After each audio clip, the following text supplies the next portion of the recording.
Welcome to Sinchana YouTube channel. Like ಮಾಡಿ, share ಮಾಡಿ, support ಮಾಡಿ. ಗುಡ್ ಮಾರ್ನಿಂಗ್ ಎಲ್ಲರಿಗೂ. ಎಲ್ಲರೂ ಚೆನ್ನಾಗಿದ್ದೀರಾ? ಇವತ್ತು ನಾನು ದೋಸೆ ಮಾಡೋದು ಹೇಗೆ ಅಂತ ಹೇಳ್ಕೊಡ್ತೀನಿ. ಇದರಲ್ಲಿ ಅಕ್ಕಿ ಹಿಟ್ಟು, ಗೋಧಿ ಹಿಟ್ಟು, ರಾಗಿ ಹಿಟ್ಟು ಮೂರನ್ನೂ ಸೇರಿಸಿ ಮಾಡೋದು. ಫಸ್ಟು ನಾನು ಗೋಧಿ ಹಿಟ್ಟನ್ನ ಹಾಕ್ಕೋತಾ ಇದ್ದೀನಿ 3 ಸ್ಪೂನು, 3 ಸೌಂಟು ಗೋಧಿ ಹಿಟ್ಟು ಅದನ್ನು ಹಾಕ್ಕೊಬೇಕು. ನೆಕ್ಸ್ಟು ಅಕ್ಕಿ ಹಿಟ್ಟನ್ನ ತೊಗೋತಾ ಇದ್ದೀನಿ. ಅಕ್ಕಿ ಹಿಟ್ಟು ಸ್ವಲ್ಪ ಹಾಕ್ಕೋತೀನಿ, ಯಾಕಂದರೆ ಅಕ್ಕಿ ಹಿಟ್ಟು ಮೀಡಿಯಮ್, ಗೋಧಿ ಹಿಟ್ಟು ಎಷ್ಟು ಹಾಕ್ಕೊಂಡು ಅದಷ್ಟೇ ಅಕ್ಕಿ ಹಿಟ್ಟು ಕೂಡ.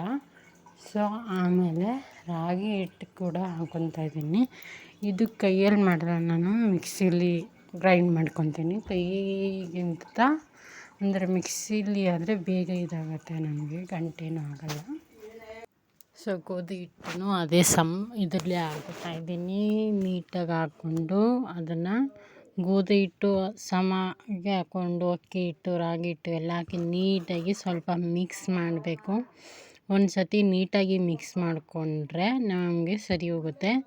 ಆಮೇಲೆ ಬೇಕಂದರೆ ಸ್ವಲ್ಪ ಉಪ್ಪು ಈಗಲೇ ಹಾಕ್ಕೊತೀನಿ ಅಂದರೂ ಓಕೆ, ಇಲ್ಲಾಂದರೆ ನಾನು ಎಲ್ಲ ರುಬ್ಬಿಟ್ಟು ಹಾಕ್ಕೊತೀನಿ ಅಂದರೂ ಓಕೆ. ಮುಂಚಿತವಾಗಿ ಹಾಕ್ಕೊಂಡ್ರೆ ಸ್ವಲ್ಪ ಚೆನ್ನಾಗಿರುತ್ತೆ. ಸ್ವಲ್ಪ ಜೀರಿಗೆನ ಸ್ವಲ್ಪ ಕೈಯಲ್ಲೇ ಈ ಥರ ಮಾಡಿ ಹಾಕ್ಕೊತಾಯಿದ್ದೀನಿ. ರುಬ್ಬರು ಸ್ವಲ್ಪ ಬೇಗ ಜೀರ್ಣ ಆಗಲಿ ಅಂತ. ಏಕೆಂದರೆ ರಾಗಿ ಹಾಕಿರೋದ್ರಿಂದ ಕೆಲವ್ರಿಗೆ ಡೈಜೆಷನ್ ಆಗೋಲ್ಲ.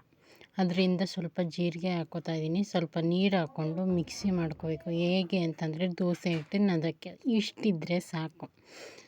ನೀವು ಇಷ್ಟು ತಿಕ್ನೆಸ್ ಮಾಡಿಕೊಂಡ್ರೆ ದೋಸೆ ಚೆನ್ನಾಗಿ ಬರುತ್ತೆ. ಸೊ ಎಲ್ಲ ಹಾಕ್ಕೊಂಡು ಬಗ್ಗಿಸ್ಕೊಂಡು ತವಾನ ಕಾಯೋಕೆ ಇಡಬೇಕು. ನೀವು ಚೆನ್ನಾಗಿ ಕಾಯಬೇಕು ತವ ಎಲ್ಲ ಕಾಯ್ದು ಒಂದು ಸತಿ ನಾನು ತೊಳೆದ್ಬಿಟ್ಟು ಈ ಥರ ಕಾಯೋಕೆ ಇಟ್ಟಿದ್ದೀನಿ.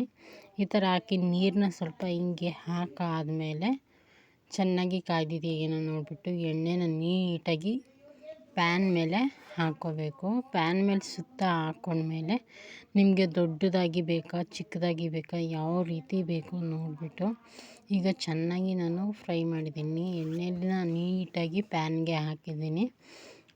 ಎಣ್ಣೆನ ನೀಟಾಗಿ ಪ್ಯಾನ್ ಹಾಕಿದ್ಮೇಲೆ ನಿಮಗೆ ದೊಡ್ಡದು ಬೇಕಾ ಚಿಕ್ಕದು ಬೇಕಾ ನೋಡ್ಬಿಟ್ಟು ದೋಸೆನ ಸುತ್ತವಾಗಿ ಹಾಕ್ಕೋಬೇಕು. ಅದು ಏನಂದರೆ ನಿಮ್ಗೆ ಯಾವ ಥರ ಬೇಕೋ ಹಾಕ್ಕೋಬೋದು. ರೌಂಡಾಗಿ ಹಾಕ್ಕೊಂಡ್ರೆ ಚಿಕ್ಕದು ಬೇಕಾದ್ರೆ ಚಿಕ್ಕದ್ರು, ದೊಡ್ಡದು ಬೇಕಾದರೆ ದೊಡ್ಡದು.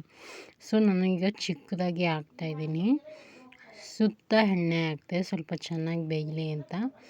ಯಾಕೆಂದರೆ ಉರಿ ಜಾಸ್ತಿ ಎಲ್ಲ ಇಟ್ಕೊಳ್ಳಿ, ಸ್ಲಿಮ್ ಮಾಡೋಕ್ಕೆ ಹೋಗಬೇಡಿ.